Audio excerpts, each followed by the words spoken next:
دوزخ سے بچنے کا اور جنت میں داخل ہونے کا سبب ہے وہ کیا ہے؟ فرمایا اے عقبہ تم اپنے گھر میں رہا کرو، اپنے گھر میں رہا کرو، بے فائدہ گھر سے ادھر ادھر نہ جایا کرو۔ جس طرح لوگ کام سے آتے ہیں بجائے اس کے کہ گھر میں بچوں کے پاس بیٹھے، ماں باپ کو ٹائم دے، بیوی بچوں کو ٹائم دے، تو گھر سے باہر کبھی کسی دکان پہ، کبھی کسی دکان پہ، کبھی کسی دوست کے پاس۔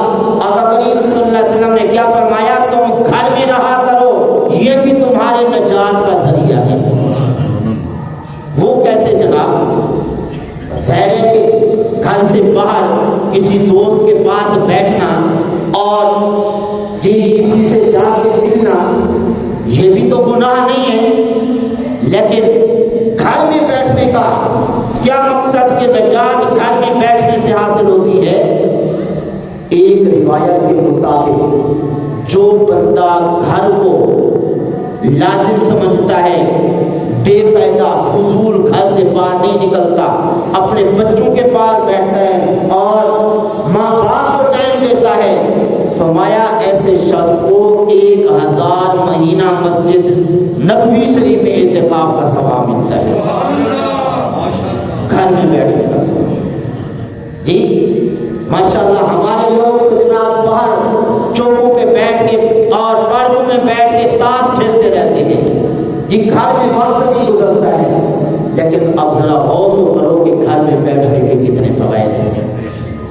میں یہ بھی عرض کرتا چلوں، یہ جو تاش ہے نا، تاش لوگ کھیلتے ہیں، اگر روکا جائے تو کہتے ہیں جی ہم کوئی جوا تو نہیں کھیل رہے، اگر جوا کھیلیں گے تو پھر تو چلو گناہ ہے نا، ویسے ٹائم وقت گزارنے کے لیے، ٹائم پاس کرنے کے لیے ہم یہ جناب کھیلتے رہتے ہیں۔ یاد رکھیے جس کھیل کا تعلق ذہن سے ہو وہ کھیل کیا ہوتی ہے؟ حرام۔ تاش کھیلنا اس کا تعلق بھی ذہن سے ہے، عقل سے ہے۔ لوڈو کھیلتے ہیں اس کا بھی تعلق ذہن سے ہے۔ تو جس کھیل کا تعلق ذہن سے ہوتا ہے وہ کھیل غفلت لاتا ہے، جو کام غفلت لے ہے وہ کیا ہوتا ہے؟ حرام ہوتا ہے۔ لہذا ایسا کھیل جس کا تعلق ذہن سے ہو یہ بھی کیا ہوتا ہے؟ حرام۔ تو اس طرح حرام کام کرتے ہوئے وقت گزار دیتے ہیں تو ایسا ٹائم پاس کرنے کا کیا فائدہ ہوا کہ حرام کام کرتے ہوئے اپنا وقت پاس کر رہے ہیں۔ تو اس لیے فرمایا گھر کو غنیمت سمجھو اور گھر میں بیٹھے رہا کرو، بال بچوں کو ٹائم دو، ماں باپ کو ٹائم دو۔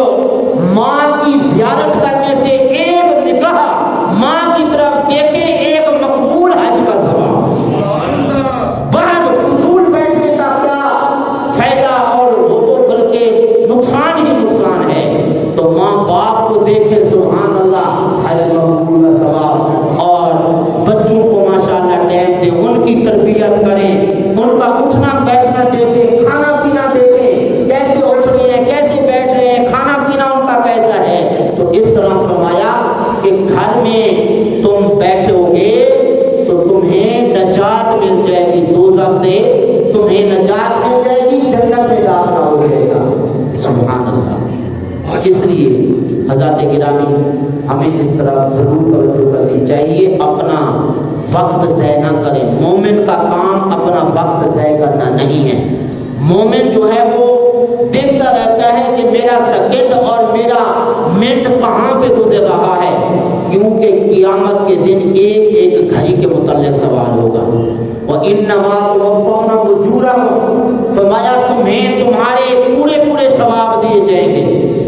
اگر تم نے برائی کی چھوٹی سی، اس کی بھی تمہیں جزا ملے گی، نیکی کی ہوگی اس کی بھی تمہیں جزا ضرور ملے گی۔ کبھی یہ نہ سمجھنا چھوٹی سی برائی کر لی تو کیا ہو گیا، فرمایا تمہارے نزدیک چھوٹی سی ہے، ہمارے یہاں وہ بڑی ہے۔